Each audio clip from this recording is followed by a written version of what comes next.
hari Selasa, 16 September tahun 2025, telah dilaksanakan kegiatan layanan isi paspor oleh tim kantor imigrasi kelas 1 TPI Banda Aceh yang bertempat di SMK Farmasi Cut Mutia, Kota Banda Aceh.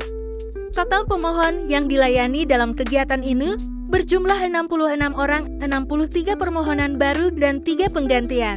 Assalamualaikum warahmatullahi wabarakatuh. Perkenalkan, nama saya Enggi Malaysia Kasad, siswa dari SMK Farmasi Cut Mutia Banda Aceh. Saya Mawaddah, saya guru dari SMK Farmasi Cut Mutia Banda Aceh. Dengan ini mengucapkan terima kasih banyak kepada kantor imigrasi Kota Banda Aceh karena telah melakukan pelayanan isi paspor di SMK kami.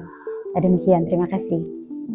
Mengucapkan terima kasih banyak kepada kantor imigrasi Banda Aceh yang telah melaksanakan layanan isi paspor di SMK kami. Terima kasih.